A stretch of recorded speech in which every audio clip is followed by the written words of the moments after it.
ইসলামী bank কিন্তু আহাল্লাহুল বাইয়া ওয়া হারামার রিবা, কোরআন শরীফের আয়াতের উপরে ভিত্তি করে যে আল্লাহ ব্যবসাকে করেছেন হালাল, সুদকে করেছেন হারাম।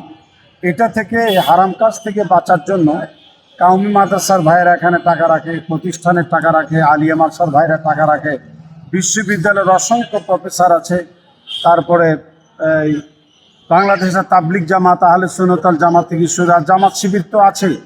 সকল শ্রেণী পেশার মানুষ এখানে হালাল পন্থায় টাকাটা রাখার সুযোগ হয়েছে। দেখুন, এটা সবচেয়ে বড় পরিতাপের বিষয়, যেই না ইসলামী ব্যাংক নিয়ে এরকম টানাহিসরা করা হচ্ছে।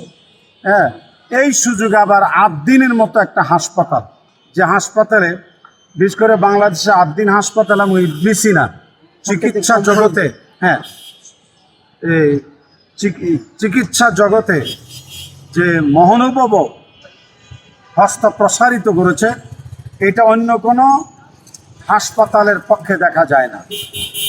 এক একটা হাসপাতাল তো হাসপাতাল না, ডাকাত বাড়ির মতো। সেখানে ডে বাই ডে, দিনের পর দিন ইসলামী ব্যাংক এবং আদ্দিন হাসপাতাল এগুলি জনতার দ্বার প্রান্তে এসে খেদমতের এনজাম দিয়েছে। সুতরাং এই যেহেতু ওইটা হচ্ছে আদ্দিন আর এটা হচ্ছে ইসলাম, মানে দিন ইসলাম, এই দিন ইসলাম যেখানে আছে সেখানেই যেন ওদের হস্তক্ষেপ দেখতে পাচ্ছি। এই হাত কিন্তু টিকে থাকবে না, আল্লাহর পক্ষ থেকে সে হাত অবশ্যই হয়ে যাবে। জনগণ সে হাত মুচড়ায় দেওয়া, ভেঙে দেওয়ার প্রয়োজন হবে না। যারা ইসলামের উপর হস্তক্ষেপ করেছে সে হস্ত ক্রমান্বয়ে ধ্বংস হয়ে যায়। আশা করি ইসলামী ব্যাংক এবং আদ্দিন হাসপাতালের উপরে যারা অবৈধ হস্তক্ষেপ করছে বিভিন্ন ছুটানাতা ধরে, তার থেকে তারা সরে দাঁড়াবেন বলে আমি আশাবাদ দেখাই। সামান্য 3 মাসের ব্যবধানে এত বড় ব্যর্থতার পরিচয় দেবে, এটা জাতি কখনো কল্পনা করতে পারে না। কারণ হচ্ছে সবচেয়ে বড় আশঙ্কার জায়গাটি হচ্ছে যদি কোনো লুটেরা ব্যাংক দখলদার ব্যক্তির হাতে যদি আবার ইসলামী ব্যাংকের নেতৃত্ব দেওয়া হয়, বাংলাদেশের অন্যান্য ব্যাংকগুলি কিন্তু ঝুঁকির মধ্যে পড়বে।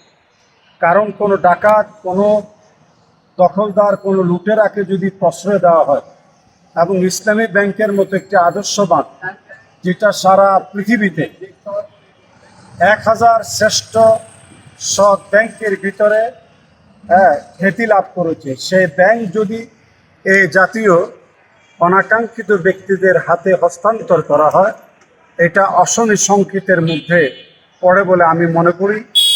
আশা করি বাংলাদেশ ব্যাংকের যিনি গভর্নমেন্ট রয়েছেন এবং বাংলাদেশের প্রধানমন্ত্রী রয়েছেন, উনি এটা খুব ভালোভাবে উপলব্ধি করবেন যে ইসলামী ব্যাংকের পরিচালনা পর্ষদ আগে যারা ছিল এবং তাদের নেতৃত্বের কারণে ডে বাই ডে সারা বাংলাদেশ ইসলামী ব্যাংকের শাখা প্রশাখা বৃদ্ধি পাচ্ছিল।